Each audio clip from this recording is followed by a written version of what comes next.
Hi guys, John and Plant here to tell you about something very special coming up in the coming months. That's right. In October 2024, we were saddened to hear that regular listener and friend of the podcast, James Allen, had passed away at the age of 37 after a brave battle with bowel cancer.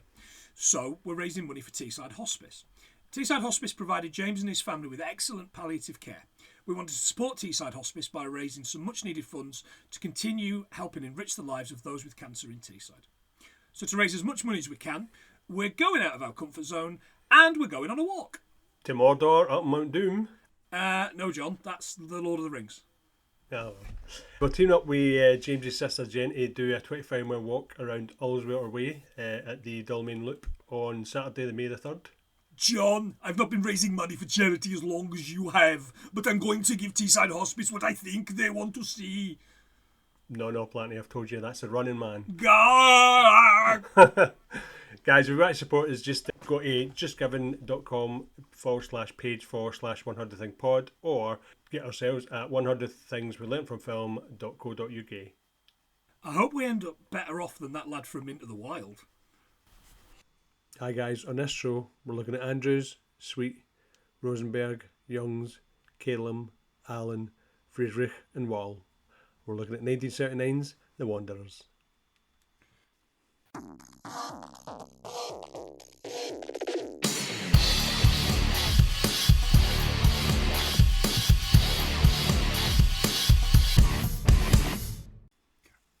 Hello everyone and welcome to another episode of Film Fact Podcast, Unsuccessfully Learn from Film. I'm one of your hosts, my name's Planty, and I'm the kind of guy who likes to get around or something. And I'm the other guy, and I'm a total shoulder tit. But you'll find out where that is later. Oh no! So many warnings ahead of this Oh episode. yeah. Trigger. Yeah, It's like... right. Yeah. Before we get started, trigger warning for blokes touching women against their wishes. Yeah. Men impregnating women against their wishes. Yeah. The N word. The N word, Jesus, the G word, all of the words. It's fucking really words. is of its time. So much so that there's a whole scene that I'm just not talking about. Yes, I know exactly what scene you're talking about. Jesus. John, how are you? I'm all the better for seeing you, mate. You were at my surprise birthday party. Surprise! Yeah, and it was a surprise. You looked over across the bar and thought, I recognise those people. What are they doing here? Yeah, I thought the football was on. That there was a rammy, and I thought, oh, the football's on, but there was no football. It was a fucking rammy indeed with your in-laws. That's so funny. Oh, thank you for That's being all there. right. Thank you very much. And this is John's special birthday episode, isn't it, John? Yeah. Your 50th. And Yeah. I'd initially sent you a link, didn't I? Go, here's some really good films that have come out. Yeah. In 1975. But I don't want to do Jaws, and that was like the best of them. Yeah, and I just went, nah, let's do this. And then went, so what did you pick? And why? I picked The Wanderers because I watched this with my uncle and thought it was the bee's knees, because bear in mind I'd watched The Warriors with my granny, right? Yeah, of course, yeah. And then I watched this with my uncle, and I'll be honest with you, at the beginning it's all full of big man. Yeah. I actually forget how it goes dark really, really quickly. It is The Warriors, but instead of being a comic book, it's a coming-of-age adult story. Yes, it's like graffiti mixed with Warriors, isn't it? That's exactly what it is. Exactly what it is. Yeah, and it's it's very good. It's very good. It's all right. It's over time. It's certainly the time. Yeah, We'll get into that. We'll If you right like what we that. do, give us a quid, and we will spin the wheel and give you a spin. John, I spun the wheel just before we came on, and you don't know who the next spinny wheel person is. Oh God. Is it the inventor of the wheel? It is Mr. Jeff Wheelson. Jeff Finn. Jeff Wilson. Jeff Wilson. It's Ian McComish. Ian McComish is the person that has spun. And already Jake has suggested that he picks Krull. Okay, doing it. Krull 2?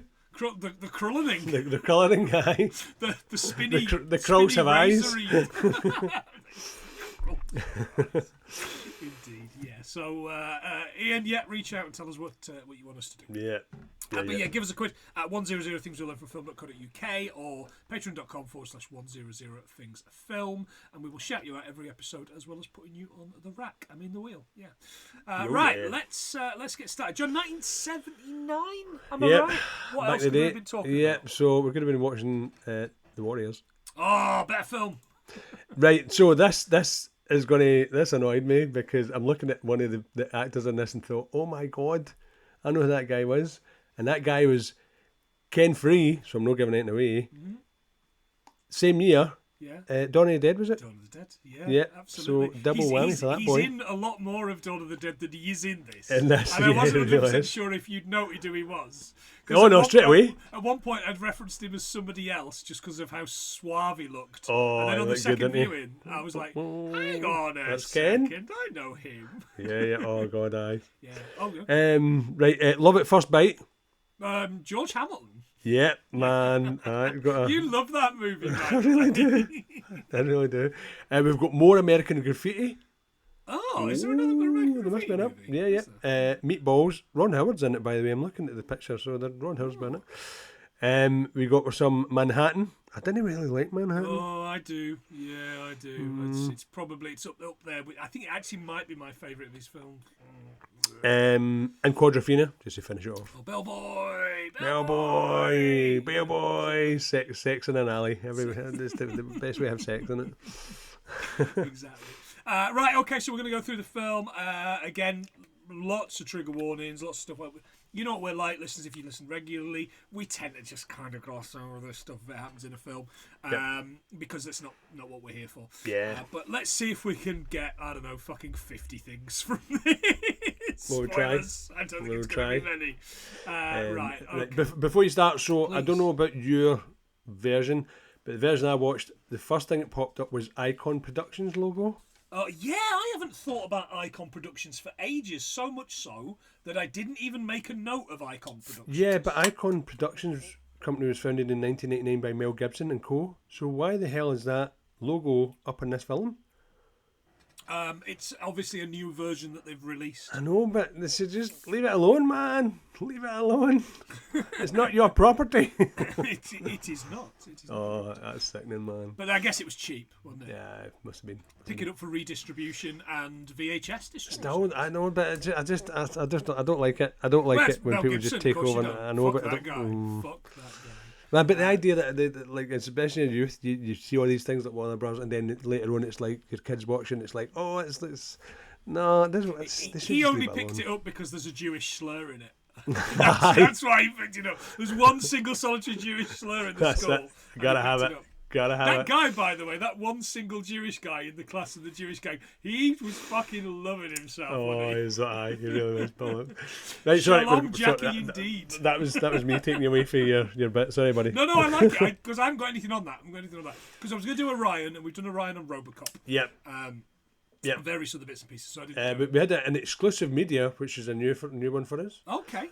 The only thing I had on it was founded by Nigel Sinclair and Guy East, but it doesn't tell me the year, so boo. Nigel Sinclair, was he not the bloke who did the C5? Aye, yeah, and invented the Commodore. I was going to say that beautiful computer that I started my life with, my Sinclair Spectrum ZX Spectrum 2. Wow. 128 wow. of RAM. Wow. I know. Give it a good old ramming. Oh, God, honestly, it was like war games back in the 80s. Right, so we've got these two characters, Richie and Despy. What kind of name is Despy, by the way? Getting hot and heavy. He wants to go all the way, but she's not for it. Yeah. She says, oh, come on, I'll do it with my hand. He says, hey, I could do it with my hand. It's a really good line. I liked it a lot. He tells her that he loves her, and so she lets him. Blech, boys. Right. Meanwhile, on the street, to walk like a man, John, walk like a man. We see these skinheads getting together, the Baldies. Yeah. The Baldies. Hanging around outside Woolworths, by the way. Yeah. Noticed that, buddy. Rumours. Walk Like a Man, John, 1963 hit for the Four Seasons. Nice. Their third number one hit in the USA. It was number 12 here and number 1 in New Zealand present. and part of the Rock and Roll Hall of Fame's 500 songs that shaped rock and roll list. Happy days. There you go. The Agadoo wasn't in that list, by the way. Disappointingly enough. Woolworths, John. Of course, you know Woolworths very, very well. Yep.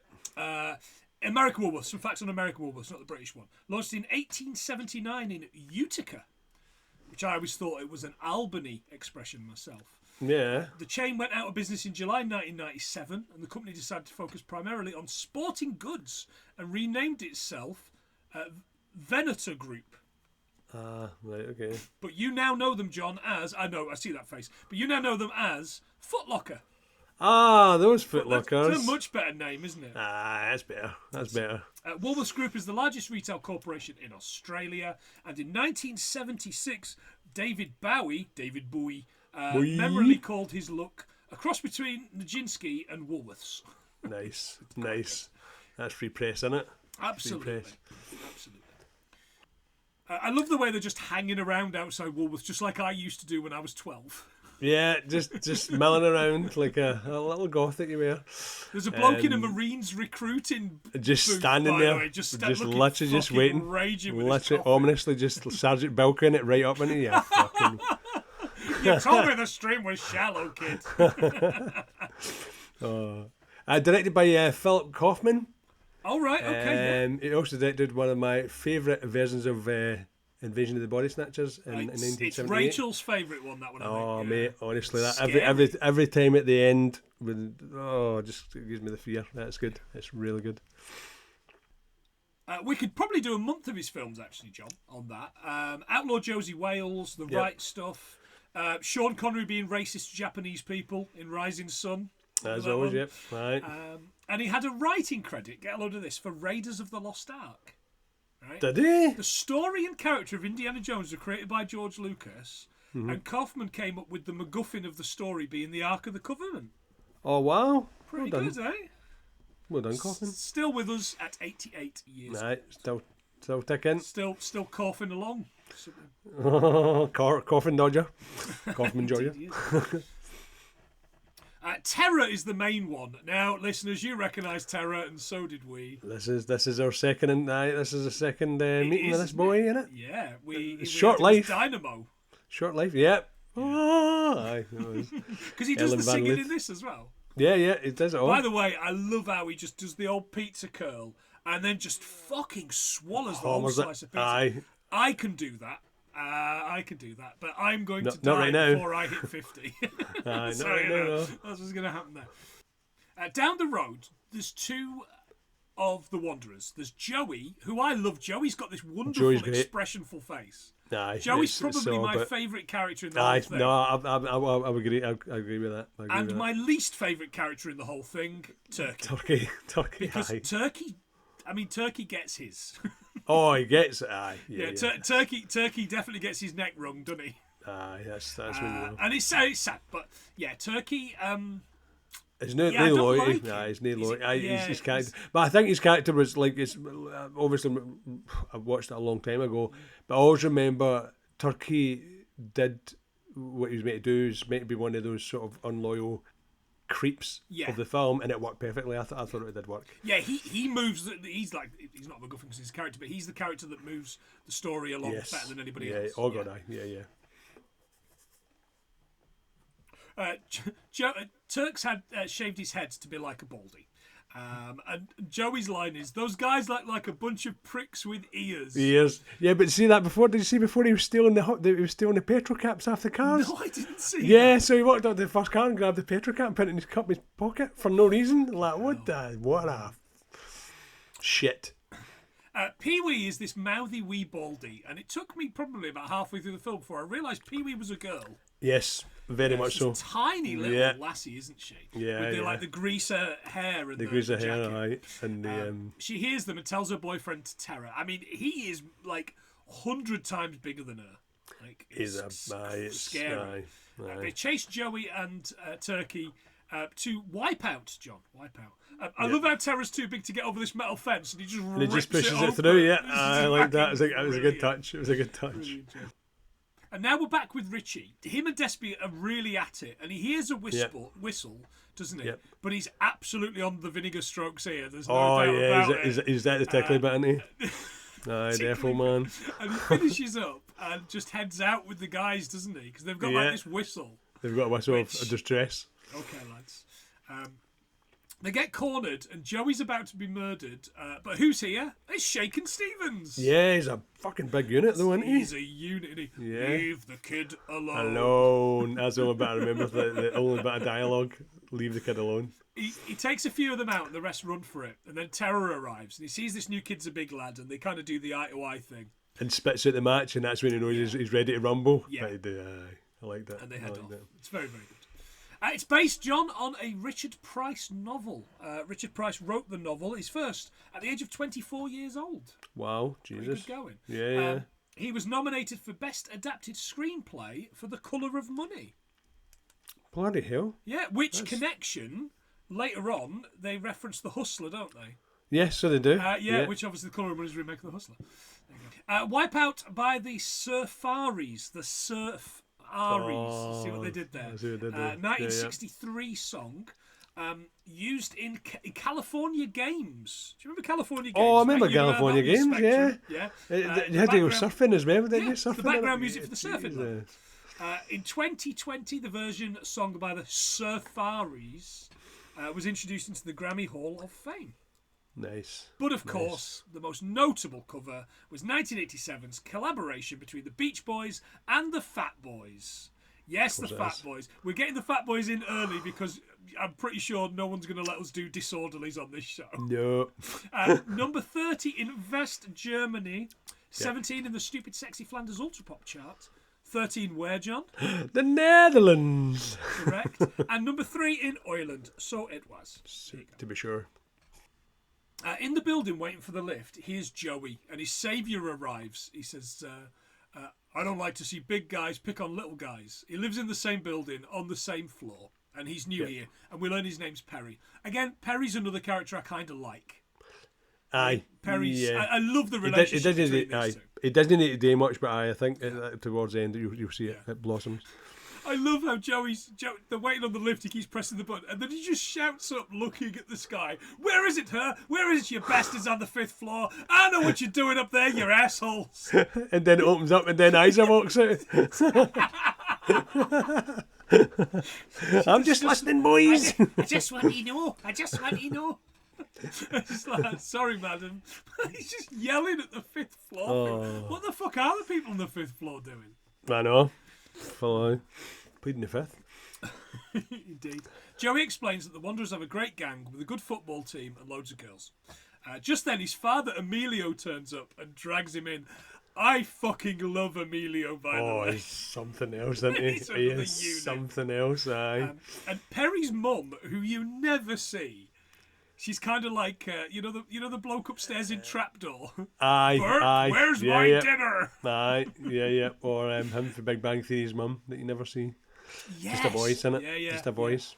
And she's like, "Oh, can you go and just get me a little bottle or something? I promise they won't ID you." Kind of thing. You're like, "Oh, right, okay." She's sick, and he says she's got issues. Yeah. Next day, heading to school, Perry drives Joey in his mom's car, which I kind of liked. I couldn't see it. I checked it on IMCDB and I couldn't see the car.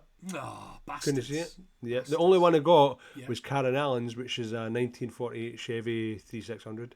Man, that was the only car I could decipher. In the back of Karen Allen's car with her, I'll tell you that. Oh God, aye, Jesus. He explains he's 19 and was held back. Yep. But he's come through from New Jersey, isn't he? Holding a child back in school, John, or retention, is a decision made when a student hasn't met the required academic standards for moving to the next grade, or other factors such as social maturity or missed schooling due to illness have occurred. Aye.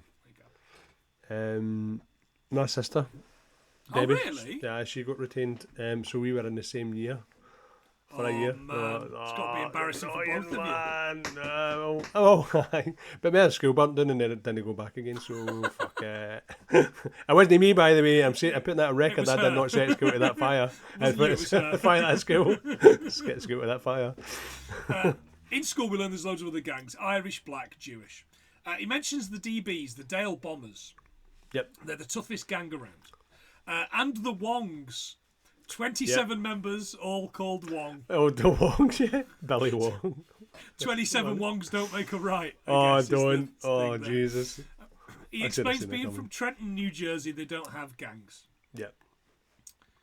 So apparently a lot of these gangs are real, yes, but not from the same time period. Yes, that's right. They're kind of throughout the time period. Yep. The only one that was real at this time, we're going to come to.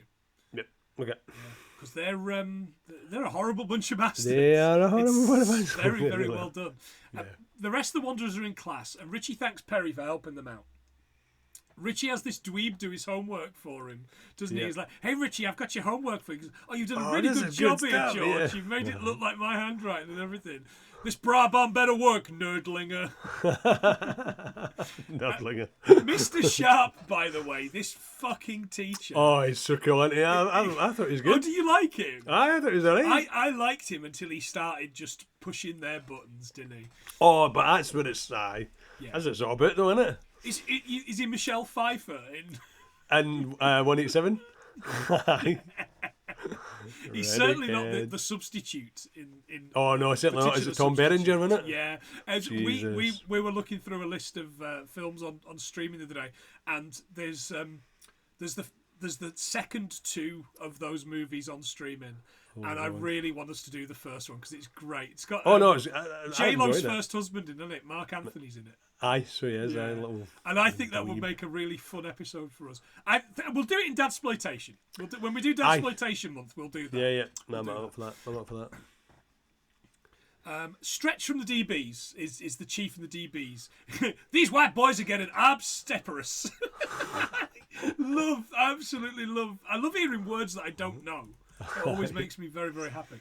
Obsteperous John, the Oxford Dictionary, calls it noisy and difficult to control. There you go. Otherwise known as you. Here comes the obsteperous. Turn around. We learn it's quote-unquote Brotherhood Week. Oh, Jesus. I was about to let's say call basketball. that African-American Week. Let's get the basketball going there. He wants to know how many racist creeds and colours they have in the class. There's the one Jewish lad, bunch of Italians, and the rest are black. Except for Stitch, who claims to be an Eskimo. Yeah, it just sits in the middle. Teacher's just like, yeah, I'll fucking write down. Aye. It did make me laugh. Aye. Can't be the drama. And now, he's like, right, okay, look. So you black kids, not the word he uses, and you Italian kids, not the word he uses, what do you call one another? And then they just start slinging crazy, slurs around. Yeah, there's no way he could write down that fast because he wrote down a whole bunch of them. I was like, there's no way he could write that fast. Yeah, but then at one point he's like, whoa, slow down, you've got to stop. I know. It's basically, he gets them right up for a fucking fight, and then they start scrapping in the ring. Yeah, they're all ready to go. And then they're going to have a proper fight later on. After school, the lads meet up for our first instance of a song that's well used in the film, John, The Wanderer. Yeah. It's night and the lads have met with other gangs in a bid to go up against the DBs, and they're having none of it.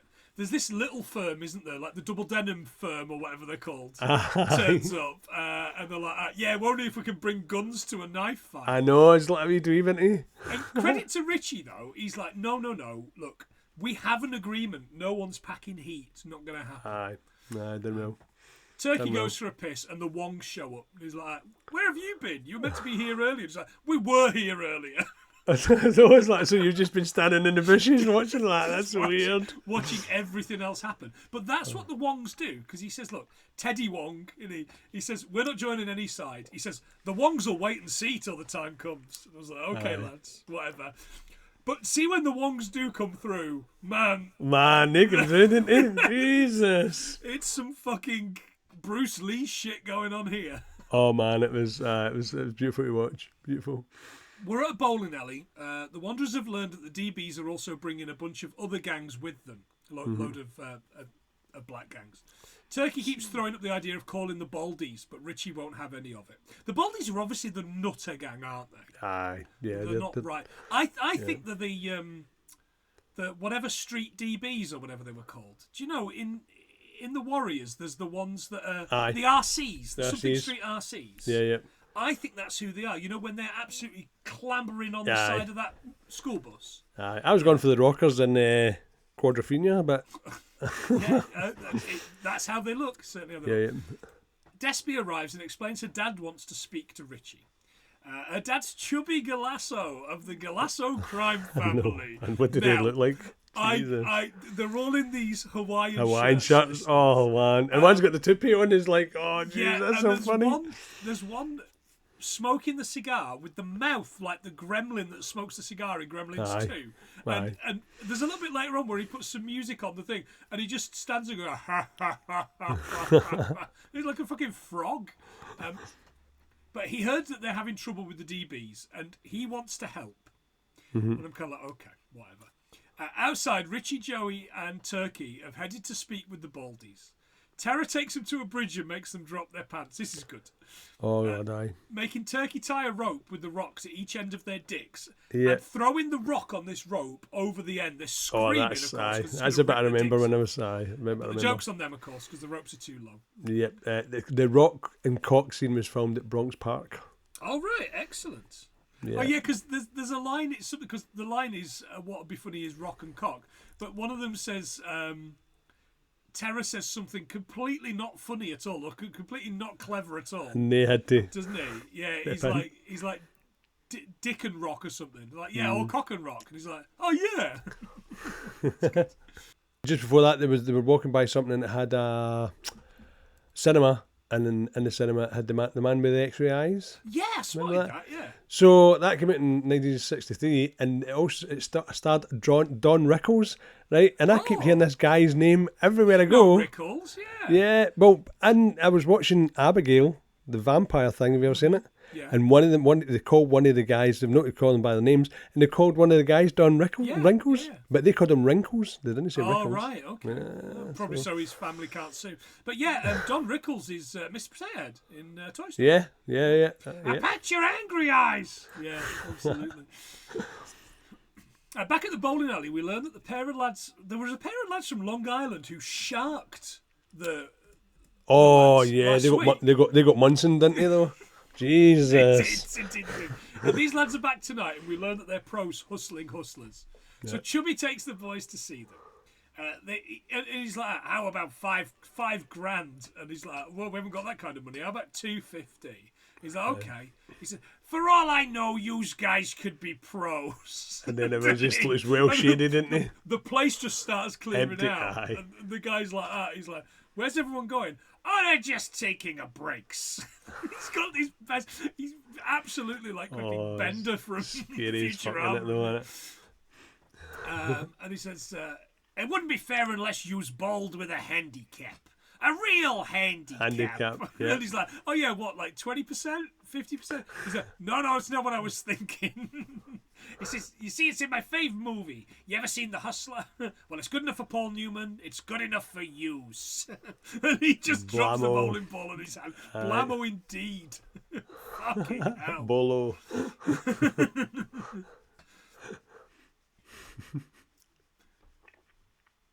Later, Chubby explains he wants the Wanderers to beat the DBs in a game of football instead of murdering one another. I'm kind of like, okay.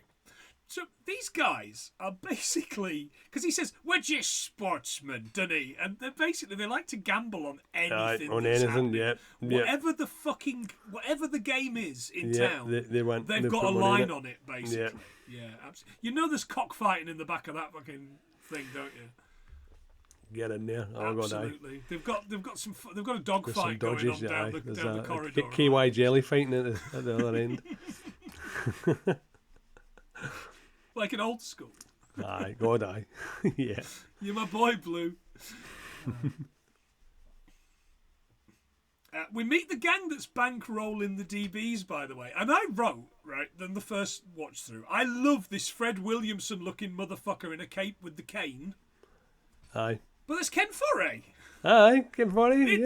Honestly, Did you know? Just as soon as I saw him, I was like, "Oh my fucking It's god!" the hairline, isn't it? It's the fact his hairline's high and he's up no in a blue boiler suit. That's what it is, isn't it? That's right. He's not piloting a helicopter. Exactly. Aye. Later at home, Joey's painting this Wanderer's banner for the game. It's really good, by the way. He's old man Emilio, proper Charles Bronson character. Yeah. Isn't he? He's like, why can't you draw something beautiful? Like a lake, or trees, or boys. So I was reading something that a cartoonist like Paul Payne did that, but for a life me I couldn't see who it was. A guy called Neil Adams, John. Neil Adams was the guy that did it. He's the artist on 1978's Superman versus Muhammad Ali. Oh, there you go. I'll do it. Well done, Neil. Float like a butterfly, sting like a bat. Sting like some kryptonite. His mum, John, who isn't in this film, by the way, Olympia Dukakis. What? Yeah, you know, from... Dukakis my ass? Yes, indeed, yeah. From Moonstruck. And she's got like 2 lines in the whole film, including one line where she measures his muscles. And I know. That's weird, isn't it? Another scene I'm not into now is the lads on the street looking at boobs. But they're not just looking at boobs. There's this awful thing where they walk past a woman and brush past them. And then to elbow touch their tip. boobs. Elbow tip. Aye. Yeah, okay. Again, something like that. Get Lawrence Fox put in jail today. Please. Joey's one's quite funny though. Joey's one is absolutely fantastic. The song is "Big Girls Don't Cry," and Joey brushes past this Amazonian woman. Yeah, she starts off normal size at the distance, but as the character changes, you can actually physically see the change. I'm like, what the hell is going on here? That was funny. This woman is very far away. Exactly. That's quite large. Yeah. He gets ragdolled senseless. Yeah, absolutely belts him back. But this actor is called Faith Minton, by the way. She's a stunt person. Oh, right, okay. Previous episode, Last Action Hero, John. Oh, as well as being in 3 different Cynthia Rothrock films. Wow. Yeah. I mean, she did their own stunts. Well, you would hope she did. Soft rock, Jesus, late. Ladies Dragon was so long ago, wasn't it? Oh, God, Jesus. Next up, the always beautiful Karen Allen, that you've mentioned as Nina, who calls the boys out for basically assault and harassment. Oh, yeah, quite right. She's got a look though. She's so cute. Like she's like that smile. Like even when we were watching Scrooged, that she's got that such a beautiful smile. It's the smile, it's the eyes, it's the freckles. Yeah. She's absolutely and beautiful. You know, I know she's probably in her 70s now. She's still a beautiful woman. Do you know yeah. And that last she wasn't. Was she? No, she Indiana Jones. She did a wee tiny. Into the last, last end of the. Jesus, I'd like to forget that existed. She calls them out, and then as soon as it's like, "Oh, Joey really fancies you," and shouts a number at her, and she's like, "Oh." I know. Like, you're not very well written. Yeah, I know. It's like you get to flip flop like this. Yeah, she drives away.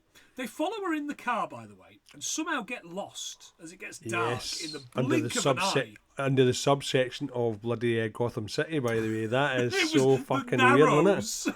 Aye, Jesus! I was like, what the hell happened there? That's exactly what it is.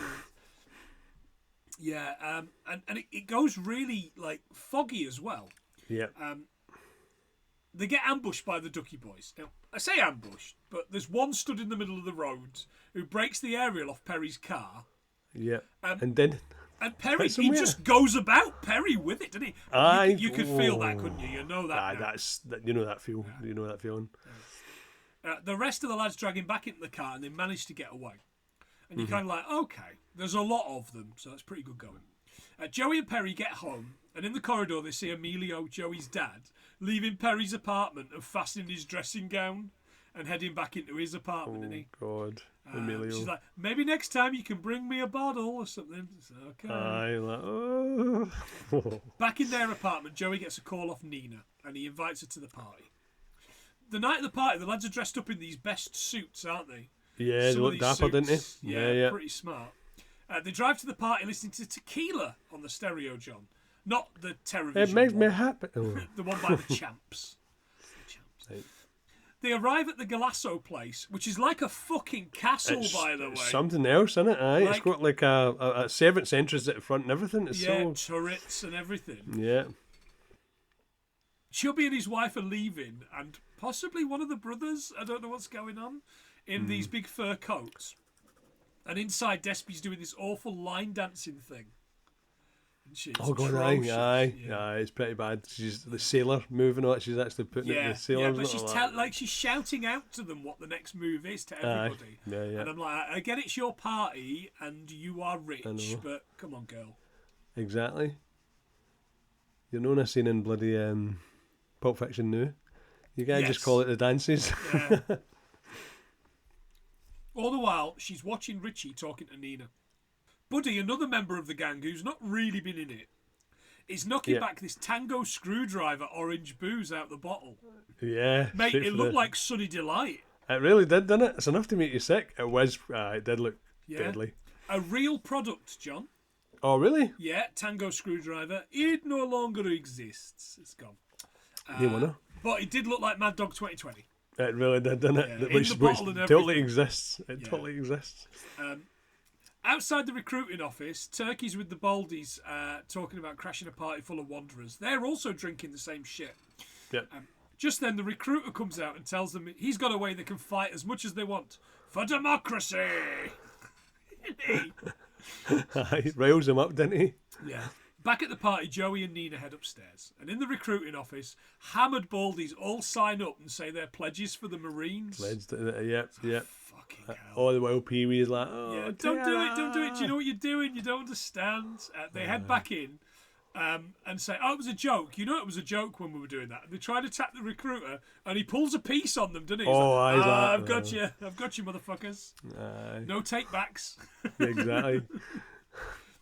John, one of them says, oh, I can't join the Marines. I'm only 18. I'm not 18. And he says, that's okay. That doesn't matter. Yeah. So I was like, okay, 17 with parental consent, John, or 18 without if you want to join the Marines. in the US. Oh, right. So if the parents hated him, then they go, yeah. The maximum age is 28, so sadly we are just over the bar. Oh, man. Can you change your mind? You are obligated to serve for a specific period, typically a 4-year active duty commitment. There are limited situations where you may be able to leave before your term is up, such as medical reasons, hardships, or if you're under 18 and your parents decide they've changed their mind. Oh, wow. So your parents are allowed to change their mind, but you are not. Be or not, that's crazy, isn't it? Yeah. Jesus. And if you don't show, it's classed as desertion. Yeah. AWOL. Which is Jean-Claude Van Damme. Exactly. He was God, AWOL. man. Aye. He was AWOL, wasn't he? He was. I always met her as a pretty lady, so it didn't matter what situation he was in. He was always, whether he was Being chased by himself or... or whether he was a universal soldier. Yeah. Always, absolutely. Or if he was blood sporting it up. Buzzburton, aye. Famously. Aye. Back at the party, Joey, Nina, Richie and Despy are all playing strip poker and the boys are cheating. Yeah. Richie can't take his eyes off Nina and of course this upsets Despy, which is fair. Joey says once they're naked, one more hand and the guys get to do whatever they want to them. Yeah. Yeah. Despy loses a rag and storms off. Richie sends Joey to get her, his girlfriend, and he gets it on with Nina. The Baldies head off to the car without Pee-wee.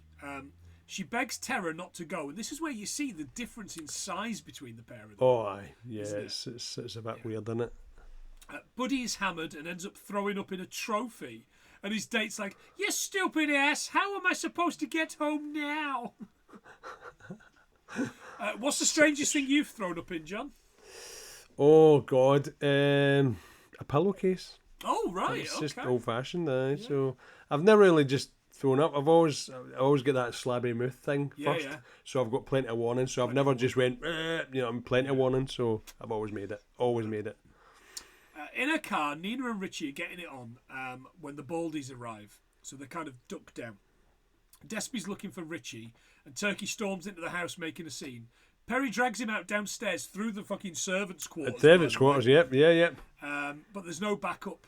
Terror and the lads are driving away. Perry throws him onto the bonnet of Nina's car, and so everybody sees Nina and Richie at it. No. Richie chases Joey down the street, but Joey absolutely belts him one, doesn't he? Knocks him to the ground. Cracker. That's a Dillion. Despy just above him. You shit heel! Is this what I get for putting out? I knew this would happen. Oh, man. Richie gets to his feet to see Nina driving away, and the rest of the lads heading into the house. It's a really good use, by the way, Strangers on the Shore by Bilk here. Aye. Yeah. Something I didn't think I would think about. Strangers on the Shore, 1961, is a piece for clarinet written by Bilk for his young daughter, and the piece of music was originally named Jenny after her. Oh, really? Jenny. We both went different ways. You went Forrest Gump, and I went Arnold. Jenny! Oh. Why don't they just call him Girl George? Slightly less bad things said in that film than this. Yeah, no, God, the tune was written on a single scrap of paper by Bilk and handed over to arranger Leon Young to do the rest of the work. In May 1969, the sexiest of years, the crew of Apollo 10 took Stranger on the Shore on their mission to the moon. Nice. Okay. Bilk's been to the moon. Turkey isn't having a great time. He's screaming after Terror and the rest of the Baldies. He runs down the street, knocking over everything near him. He's such a loudmouth prick as well. Cats up the arse, you name it. He's doing the fucking lot. He finds his way to this church, and it's full of ducky boys. One of them leaves and approaches Turkey like this silent man. Yeah, And in fact, it's really well done, the ducky boys, that you never hear a word from any of them. No. Like they're so scary. It's so done. Much scarier than I think any gangs in the Warriors, personally. Yeah. It's lingering. It's lingering in it because they don't really need to interact. They don't need to wind anybody up. They just stand there. But the interaction between this ducky boy and Turkey is a bit weird because in the context it does sound as if Turkey's try to get him to the park for some reason, and it sounds a bit off. Yeah, it is. Yeah, you know it's weird. Yeah, it's really such weird. a weird interaction. Yeah, I only assumed it was because the Baldies hang around in the park. Aye, but it's and just he wants such to get him over there so that they can he's got some support. He says, "You were from around here? Do you go to high school around here?" The guy's like 45, isn't he? I know. I know. What are you talking about? He slashes at Turkey's neck, and the ducky boys make chase out of this church. They're all taking bloody everything, scraps, like, anything they can hit them with. Yeah, belting him. It's like that scene for Escape from New York when they all start coming out of the ground and just start grabbing things and running. Yeah. And there's probably a literal 100 or more of them. They chase him up this fire escape, and he falls or is pushed by them with bats. I couldn't quite see. And the ducky boys basically walk over his corpse. As soon as he's dead, they're just not interested. They're not interested. They're like animals, aren't they? That's probably the most sinister bit about it is there's no glory in it. It's literally just a case of dead. Next. It's always dark. It's always foggy. They're just and they always look like the Tinks at the beginning in the Warriors where they're asking for their support when she comes in and starts harassing them. It's like that sort of look in it, the dishevelled, the lower end, the orphans. Yeah. At school the next day, the boys are discussing Turkey's death. Richie arrives and they stop talking. Walking home, Richie sees people crowding the electrical shop and crying and what's going on. And it turns out it's news of the death of JFK. Yeah. John F. Kennedy died at Dealey Plaza in Dallas, Texas on November 22nd, 1963. He was rushed to Parkland Memorial Hospital where he was pronounced dead about 30 minutes after the shooting. Vice President Lyndon B. Johnson was sworn in as president 2 hours and 8 minutes later aboard Air Force One. Mate, God. Lee Harvey Oswald, get off my plane. The Zapruder film, John, is a silent 8mm colour motion picture sequence shot by Abram Zapruder with a Bell and Howell home movie camera. As United States President John F. Kennedy's motorcade passed through Dealey Plaza, it unexpectedly captured the president's assassination. In 1994, the film was selected for preservation in the United States National Film Registry for being culturally, historically and aesthetically significant. Like that. loads of these films we talked about, like Forrest Yeah. Gump. Yeah. Slightly shorter than Forrest Gump. A Bell and Howell Zoomatic movie camera, John. I found one on Oxfam's website for, would you believe it, as cheap as £18.60. Fucking hell, Oxfam. I can't believe that. That's crazy, innit? There's loads of them for less than £60. Man, You'd think from something from that long ago, you'd 8mm, $8, surely, but no, apparently. There you go. There's a lot of tears from all involved, including Despy. Later, Richie and her make up in this silent scene in the bowling alley. They head to this church catacomb thing. Yeah, that's a bit weird, Which isn't is it? really With weird. priests and nuns. Good evening, kicking about. priest. I know. Speak, Unhand priest. me, priest. Hello there, father. So you like watching young teens getting on now, father? So craggy, Yeah, innit? it's weird. They start getting on in this catacomb. Her lines are really weird. And again, she's supposed in the book she's meant to be a 15-year-old girl, Right. and Okay. he's meant to be 17. So she says, you know, true love. I read true love is standing by the person that you love. It's also for a woman, having the baby of the person you love is true love, and for a man, giving that baby is true love, and blah blah blah blah. And you're kind of like, I know where this is heading. And she says, and that's why I knew it was true love when I found out I was pregnant. And he's like, what? I'm like, come on, mate, it's pretty obvious what she's talking about. No shit, aye. Jesus. Fucking hell. She takes Richie to see Chubby, right? In his downstairs. And he's got all the best lines. I ain't no hard guy. I know, he keeps saying it as well, doesn't he? Like, that's sinister as fuck. I was your age once. I used to put him away like the best of them. But I never did it with nobody's daughters. I know, you're like, what does that even mean, That man? It's so doesn't good. work. For all I know, she's been banging away since junior high, and you were the stupid schmuck that got caught. You knocked her up, and now you gotta pay the price. And he's in fucking full-on tears, isn't Film, he? aye. We've caught. all seen Scorsese movies. We've all seen the Godfather movies. He's getting fucking shot, and he is getting Abe ready to Vigoda get- at the aye. fucking turnpike later Right. on. Yeah, So it's happening. everybody's looking for the carpet. What the fuck? Where's this rug come from? They open the door, for his special party, and he's got fucking blammoed in the face so that he can't even bury him in an open casket. So many. And amazing Cubby's memories. like, "What's wrong with you? Have a drink. My new son-in-law." And he's like, what? What? You'll live in the basement. We got wood paneling. I know. ain't no hard guy. I know. I see the man keep saying it. I'm thinking, man, this guy is something up with this guy. They are a Aye. nasty bunch of fucking work, fucking these bad. guys. Yeah. You's no hard guys. He is my favourite character by a fucking stretch, by the way. Such an opportunity here. But again, I guess I'm not a 17-year-old boy. So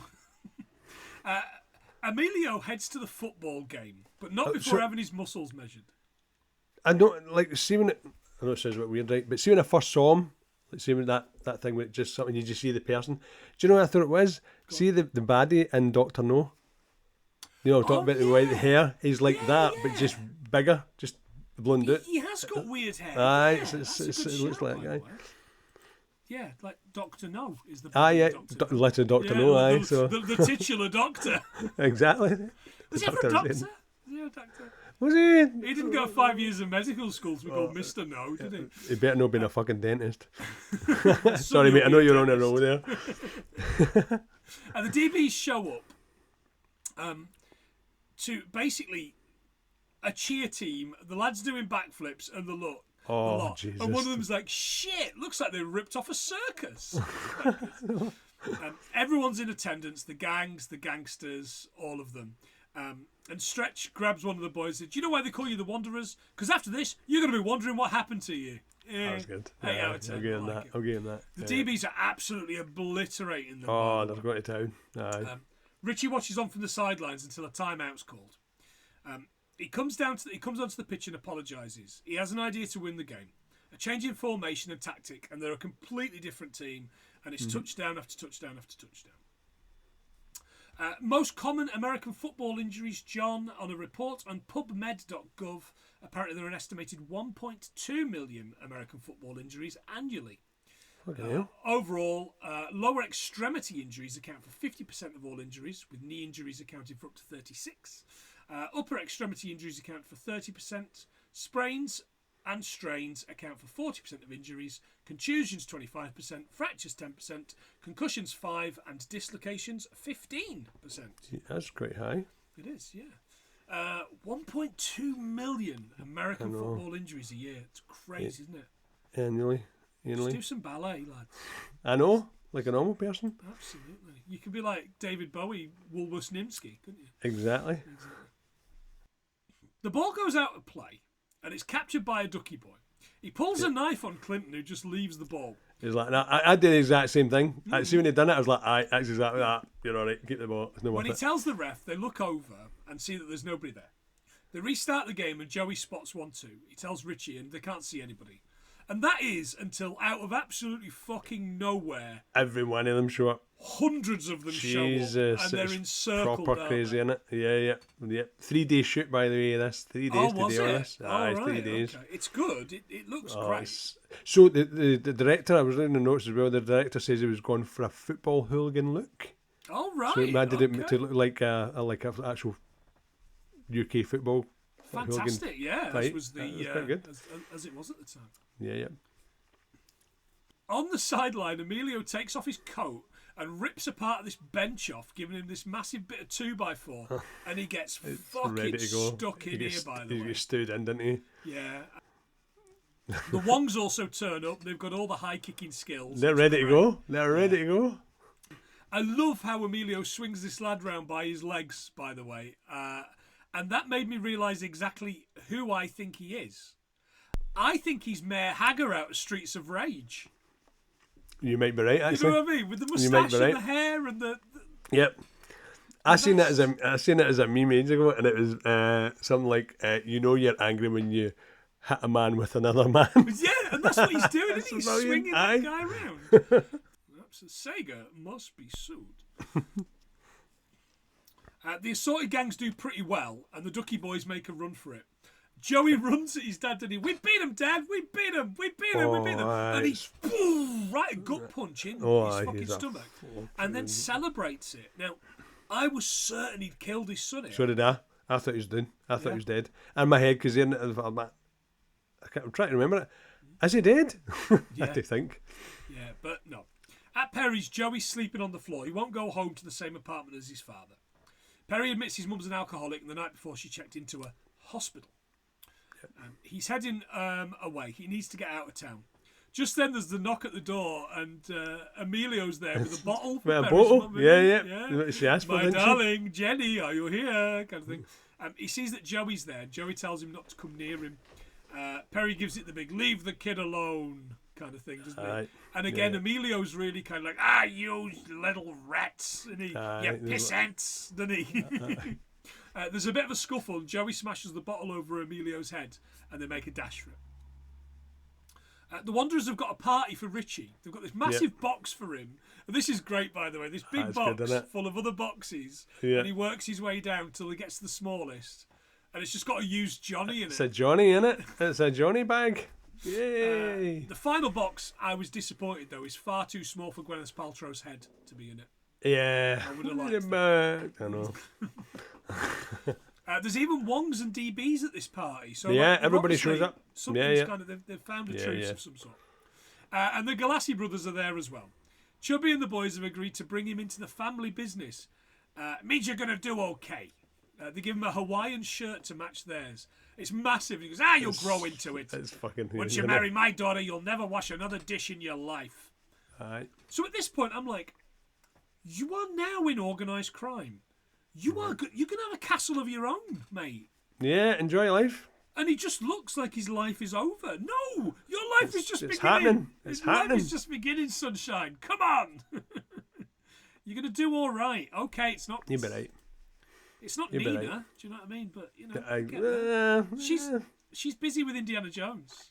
Exactly. She's got other things in her mind. Richie spots Nina walking down the street and chases her, and he turned up looking through the window at Bob Dylan singing The Times They Are A-Changing. I know. We're not doing it, John, because we did it on Forrest Gump, so we're not going to do it. Was it really him, though? No, of course it wasn't. That's all right then. Fucking I was expecting it to be Timothy Chalamet. Will Ferrell back there. He stands and listens, and I guess the point is the times really are a-changing for all of them. Yeah. That's kind of the whole point, isn't it? April the 12th, John, 1963, Bob Dylan played the Town Hall in New York City. There you go. So he actually was there. So it's based on something. Yeah. Somebody's memory. Back at the party, he spots Perry and Joey leaving. They say that they're getting out of town. Pee-wee's there too. She's changed. She's not dressed like she was before. And she explains all the time she was with the Baldies, nobody gave her a card. Did I get that right? Like she wanted a card, like just a gift, like a greetings card. Yeah. Oh well. But Perry and Joey leave, and Richie heads in with Pee-wee, basically bringing somebody else from another gang into the group. Yeah. The singer they have at the party, by the way, sings The Wanderer with the lads all getting involved, which is good because I'd almost forgotten what this song sounded like in the last 15 minutes of this. Yeah, God. Everyone gets involved and sings along. On the road, Joey and Perry heading through the Jersey Turnpike away, and of course they're listening to John. The Wanderer? The Wanderer, again. And that's the credits. To what song? The Wanderer. The Wanderer. Yeah. I mean, you've got to get your money's worth, haven't you? It just goes round and round and round and round. I mean, I've got to be honest, if I ever hear the fucking Wanderer again, it'll be too soon after this. So the Wanderer, I knew we'd get there eventually. Ernie, our friend Dion of Runaround Sue fame, which is also in this, but we've done that before. That's a better song in my opinion. Writer Ernie Maresca originally intended The Wanderer to be recorded by another group, Nino and the Ebb Tides. No way. No Nino and the Ebb Tides. Brian Eno? They told him to fuck off, so Dion had a bash. It's been covered loads. Famous Wanderer Gary Glitter, Bruce Springsteen, Dave Edmunds, and Status Quo. On the Quo? Yeah. Dee Snider, John, from Twisted Sister, was not going to make it, but then he did. Right, okay. In 2015, Fallout 4 was released and advertised with The Wanderer playing in the background on the TV adverts. It had been fully licensed by Dion's label. However, Dion filed a lawsuit claiming he was not informed it would be licensed, saying, and I quote, "It featured repeated homicides in a dark dystopian landscape where violence is glorified as sport.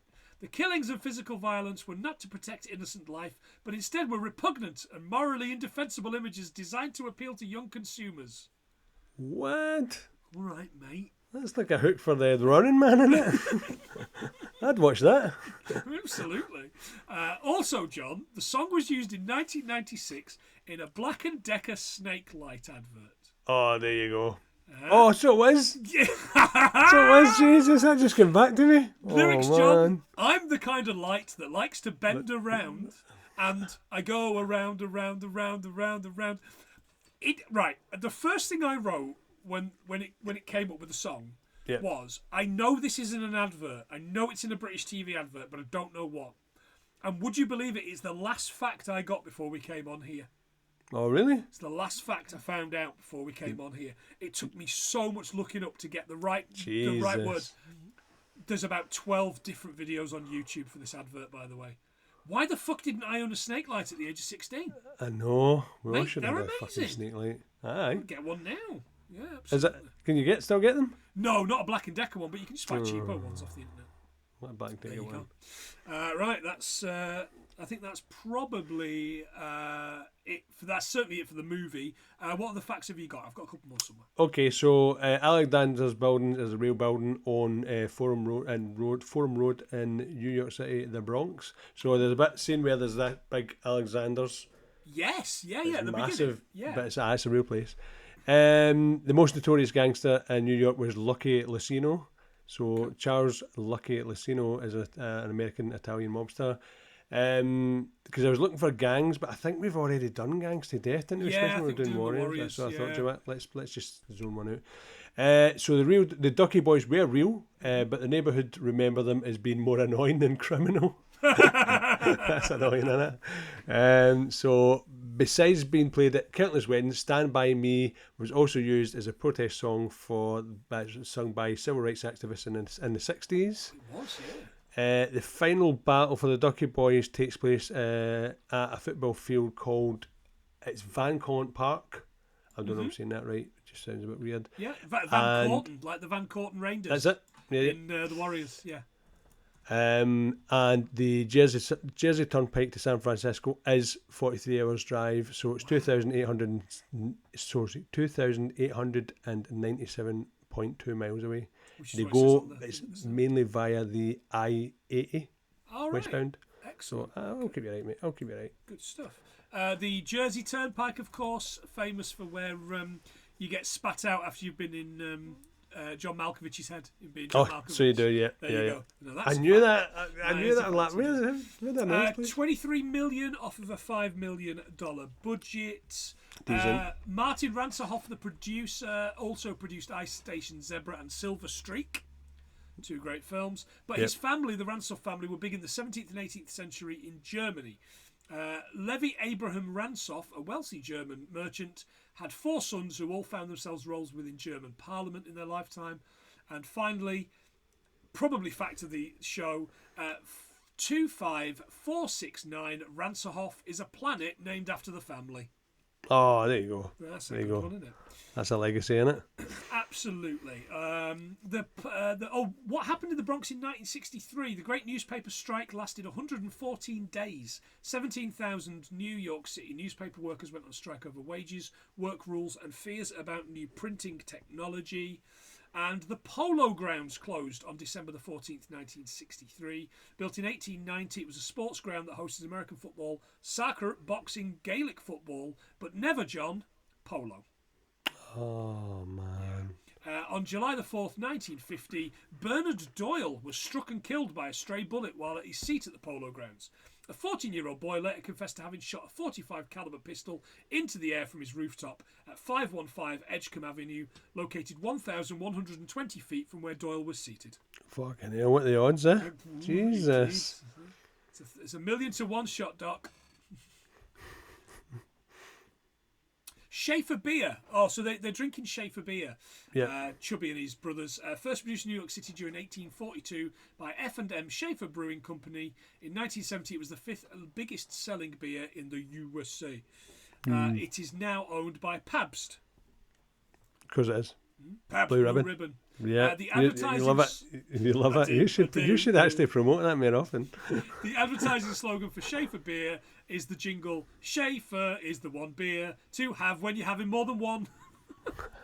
Nice. So every time I have a fucking beer then, basically. You made me do this. Yeah. A theatrical re-release in the US by Warner Brothers in 1996 due to demand. Really? There you go, yeah. Well, there you go. Richard Price, who wrote the novel, which the movie is based on, picked all the songs in the soundtrack, which isn't saying much when every other song is The Wanderer. Yeah. And Kiss guitarist Ace Frehley was an actual member of the Ducky Boys gang. No in his way. autobiography entitled No Regrets, he recounts his Oh, initiation the real look. involvement Right, with the right. Ducky Boys initiation. Right. I get you now. There you go. Yeah, no, he's not Ken Foray. I was going to say. With that attitude, he never will be. How do you think we got on, John? Well, I top them up. It's going to be quite lowish, I think. Maybe 86. Piss off. How do you keep doing this? 86? Can you see that? Jesus Christ, how the 86? fuck? That's How the amazing. fuck do you keep doing this? I don't know. I've not even That's got like, a bit that's I've like not even got a 3 bit of times. paper. Yeah, and you don't even know what I class as a fact and what I don't class as a fact. Exactly. I think you just let them mark it up. It's a completely fucking random thing. Oh, that'll be a fact. Yeah, that'll be a fact. Maybe yeah. we should make this part of the show. 86 things John knew was going to happen in Oh, this. no, fuck it. I'll just do 86 every single week. Man, if you keep guessing like this, you'll never wash another dish in your life. Exactly. Yeah. Damn, they are changing. Yeah, indeed they are. So if you like what we do, again, you've got the opportunity. Give us a quid and we will give you a shout out. We absolutely love input. We get plenty of input. Like every episode, somebody will message me and go, "You missed this," or "Did you consider this?" or "I can't believe you didn't know this." And I'll go, "Where the fuck were you? Where the fuck are you when I've got a quid?" Because see, when somebody does the roll, the spin, then once people know what the film is, then they should. Yeah, but they Better don't. 'Cause interaction. We don't tell them. We don't tell them. Anyway, so let's get through to the patrons. John. New guy. We've got a new guy. We've got a new guy. It's Kurt. Kurt from the Never Watchers podcast. We're giving his podcast a shout out, even though I don't think he wanted us to. Kurt watches films that he's never seen with his co-host. They've done something of everything. He sent us some really, really lovely feedback, by the way. I shared it with you while I was on holiday. Yeah, that was good. About our Damned United episode, because he's a Derby fan. Boo. But yeah, he's a Derby fan, and he's quite... He'd never seen it, by the way. Oh, really? No, he had seen it and he rewatched it. I can't remember. No, he did an episode on it, and then he listened to our episode. That was it. Right. So they've done an episode on the Damned United, which will probably be out by the time this comes out. So yeah, so thank you, Kurt. We really appreciate your cash and your feedback. You always got some nice feedback. Cheers, buddy. Thank you all. Other people, of course, we've got Ian McComish, who is going to be picking for us very, very soon. Yeah.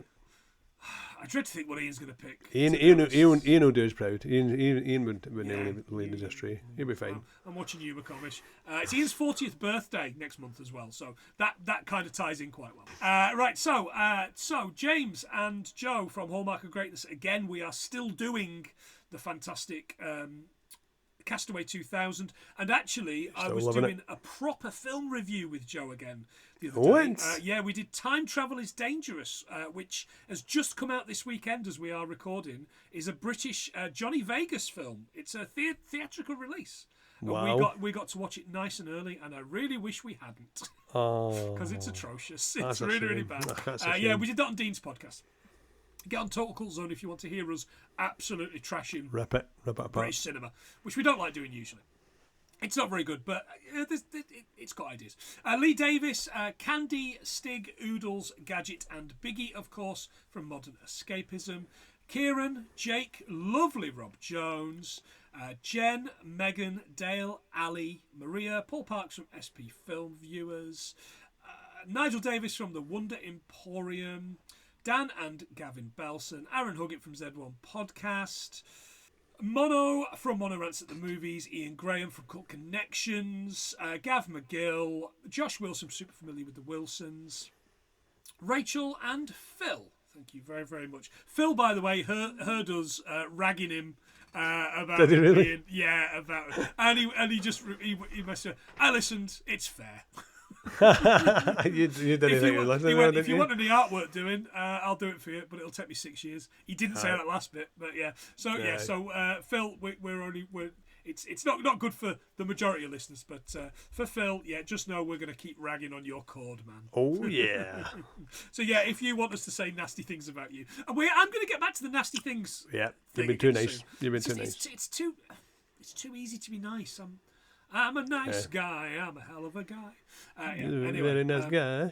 I certainly am. It's only not nice guys say they're nice guys, though. Exactly. You know that, innit? Oh yeah. Yeah, fedora wearing, milady, neckbeard. Anyway, John, say something horrible to these pricks. Oh well, cunts.